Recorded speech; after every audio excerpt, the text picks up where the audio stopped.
قرارگاہ بنایا اور اس کے بیچ نہریں بنائیں اور اس کے لیے پہاڑ بنائے، اور کس نے 2 دریاؤں کے بیچ اوٹ بنائی؟ یہ سب کچھ اللہ نے بنایا، تو کیا اللہ کے ساتھ کوئی اور معبود بھی ہے؟ ہرگز نہیں، بلکہ ان میں اکثر علم نہیں رکھتے۔ بھلا کون بے قرار کی التجا قبول کرتا ہے جب وہ اس سے دعا کرتا ہے، اور کون اس کی تکلیف کو دور کرتا ہے، اور کون تم کو زمین میں اگلوں کا جانشین بناتا ہے؟ یہ سب کچھ اللہ کرتا ہے، تو کیا اللہ کے ساتھ کوئی اور معبود بھی ہے؟ ہرگز نہیں، مگر تم بہت کم غور کرتے ہو۔ بھلا کون تم کو جنگل اور دریا کے اندھیروں میں رستہ بتاتا، اور کون ہواؤں کو اپنی رحمت کے آگے خوشخبری بنا کر بھیجتا ہے؟ یہ سب کچھ اللہ کرتا ہے، تو کیا اللہ کے ساتھ کوئی اور معبود بھی ہے؟ ہرگز نہیں۔ یہ لوگ جو شرک کرتے ہیں، اللہ کی شان اس سے بلند ہے۔ بھلا کون خلقت کو پہلی بار پیدا کرتا پھر اس کو دوبارہ پیدا کرے گا؟ اور کون تم کو آسمان اور زمین سے رزق دیتا ہے؟ یہ سب کچھ اللہ کرتا ہے، تو کیا اللہ کے ساتھ کوئی اور معبود بھی ہے؟ ہرگز نہیں۔ کہہ دو کہ مشرکو، اگر تم سچے ہو تو دلیل پیش کرو۔ کہہ دو کہ جو لوگ آسمانوں اور زمین میں ہیں اللہ کے سوا غیب کی باتیں نہیں جانتے، اور نہ یہ جانتے ہیں کہ کب زندہ کر کے اٹھائے جائیں گے، بلکہ آخرت کے بارے میں ان کا علم ختم ہو چکا ہے، بلکہ یہ اس کی طرف سے شک میں ہے، بلکہ یہ اس سے اندھے ہو رہے ہیں۔ اور جو لوگ کافر ہیں کہتے ہیں کہ جب ہم اور ہمارے باپ دادا مٹی ہو جائیں گے تو کیا ہم پھر قبروں سے نکالے جائیں گے؟ یہ وعدہ ہم سے اور ہمارے باپ دادا سے پہلے سے ہوتا چلا آیا ہے، کہاں کا اٹھنا اور کیسی قیامت؟ یہ تو صرف پہلے لوگوں کی کہانیاں ہیں۔ کہہ دو کہ ملک میں چلو پھرو، پھر دیکھو کہ گناہگاروں کا انجام کیا ہوا ہے، اور ان کے حال پر غم نہ کرنا، اور نہ ان چالوں سے جو یہ کر رہے ہیں تنگ دل ہونا۔ اور کہتے ہیں کہ اگر تم سچے ہو تو یہ وعدہ کب پورا ہوگا؟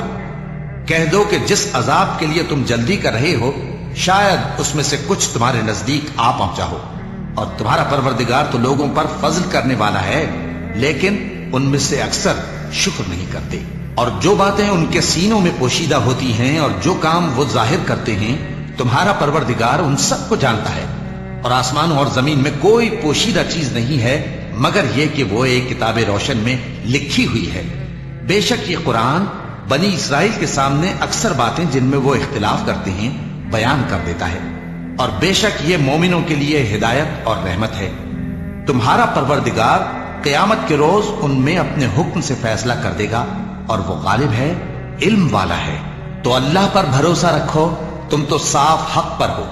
کچھ شک نہیں کہ تم مردوں کو بات نہیں سنا سکتے، اور نہ بہروں کو جبکہ وہ پیٹ پھیر لیں آواز سنا سکتے ہو، اور نہ اندھوں کو گمراہی سے نکال کر رستہ دکھا سکتے ہو۔